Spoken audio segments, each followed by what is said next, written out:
49 fertility centre మీకు అందిస్తుంది కేవలం 899 రూపాయలకి ఫర్టిలిటీ అసెస్మెంట్ ప్యాకేజ్. మధ్యప్రదేశ్లోని అబ్బాస్ నగర్కు చెందిన ఒక చిన్న సాధారణ మురికివాడకు చెందినటువంటి సిస్టర్స్ ఇద్దరు, అమ్రీన్, అఫ్రిన్. అండ్ వీళ్ళకు ఒక ఫ్రెండు చందని యాదవ్. వీళ్ళందరూ కలిసి ఈ మధ్య కాలంలో భూపాల్లోని వికాస్ నగర్లో ఒక రాయల్ విల్లాని 2-3 విల్లాస్ కొన్నారు అనమాట. ముగ్గురు కలిసి 3 విల్లాలు కొనేశారు. వీళ్ళ మీద రకరకాల ఆరోపణలు, ఫిర్యాదులు వచ్చేసరికి పోలీసులు ఒకసారి వీళ్ళ దగ్గరికి వచ్చి కూపీ లాగితే, అంటే కొంతమంది కంప్లైంట్స్ ఇస్తే వీళ్ళని అరెస్ట్ చేయగా తెలిసిన విషయాలు చూపిస్తా. చాలా చాలా ఉన్నాయి, ఒకటి కాదు రెండు కాదు.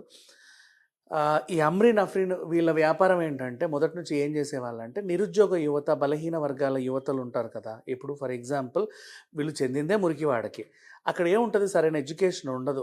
అమ్మాయిలు ఏజ్ పెరుగుతూ ఉంటారు, 10th, ఇంటర్, అంటే ఆ ఏజ్కి వస్తారు, 16-17 ఏజ్కి వస్తారు, కానీ చదువుకోరు. అండ్ అబ్బాయిలు కూడా ఆ ఏజ్ అబ్బాయిలు ఉంటారు. వీళ్ళకి ఏం చేస్తారంటే ఫస్ట్ ఈ అమ్మాయిలు, మేము మీకు ఉద్యోగం ఇప్పిస్తాం, ఇళ్లలో హౌస్ కీపింగ్ పనులు ఉంటాయి, ఇట్లాగే చిన్న చిన్న ఉద్యోగాలే. ఇప్పుడు మనం ఫర్ ఎగ్జాంపుల్ యాప్ నుంచి ఎవరైనా పిలిస్తే వచ్చి బాత్రూమ్లు, కిచెన్లన్నీ కడిగేసి వెళ్తారు కదా, అట్లా మేము పనులకు పెట్టిస్తామని చెప్పేసి విలాసవంతమైన విల్లాసాలలో వీళ్ళని హౌస్ కీపింగ్ పనికి పెట్టించేవాళ్ళు. ఆ హౌస్ కీపింగ్ పనితో పాటు ఆ ఓనర్ ఎవరైతే ఉంటారో వాళ్ళ చేత ఒక ఒప్పందం చేసుకుంటారు, ఓ పని మనిషిని మీ ఇంట్లో పెడుతున్నాను, మీ ఇష్టం అని చెప్పేసి. అతను ఏం చేస్తాడంటే వీళ్ళతో కొంచెం, అంటే వీళ్ళకి కూడా ప్రిపేర్ చేస్తారు, ఓనర్తో కొంచెం నువ్వు చనువుగా ఉన్నావంటే నీకు ఇంకా చాలా డబ్బులు వస్తాయి, బాగా ఇది వస్తుంది, నువ్వు కోట్లకు పడగెత్తొచ్చు, నువ్వు అలా చేయొచ్చు, ఇలా చేయొచ్చు అని చెప్పేవాళ్ళు. ఆ విధంగా అమ్మాయిలను అక్కడ నెట్టేవాళ్ళు. కొన్నాళ్ళ తర్వాత ఓనర్లు వీళ్ళని మళ్ళీ రిటర్న్ పంపించేవాళ్ళు. బట్ ఈవెందో వీళ్ళు ఏం చేస్తారంటే పబ్బులకి ఇంకెక్కడికో తీసుకెళ్ళేసి అమ్మాయిల చేత వ్యాపారం చేయించేవాళ్ళు. పబ్బు వ్యాపారం ఎలా ఉంటుంది అంటే, ఈ అమ్మాయి ఏం చేయాలి అంటే పబ్బు దగ్గర నిలబడి వచ్చిపోయే అబ్బాయిలను చూసి నవ్వాలి.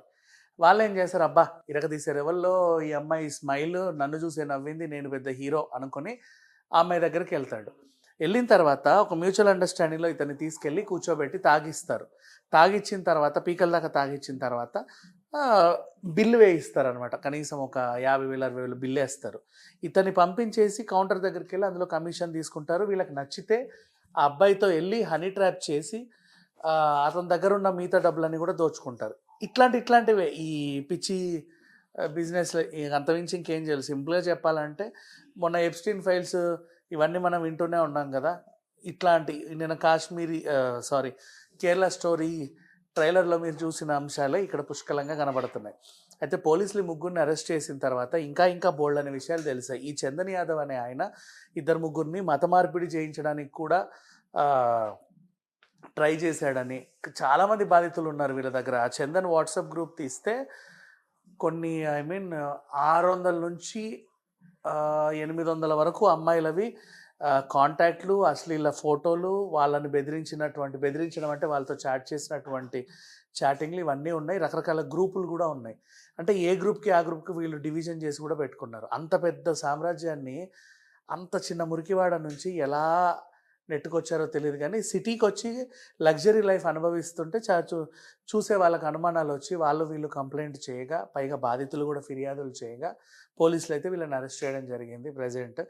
అయితే ఇంకా ఈ చిట్టా ఇప్పుడు ఇంతటితో ఆగేది కాదు. ఇప్పుడు మీరు నేను మాట్లాడుకున్నంత ఇంకా చాలా చాలా చాలా విషయాలు బయటకు వస్తాయి. వచ్చిన తర్వాత మళ్ళీ మాట్లాడుకుందాం ఈ కేసు గురించి. Thank you so much.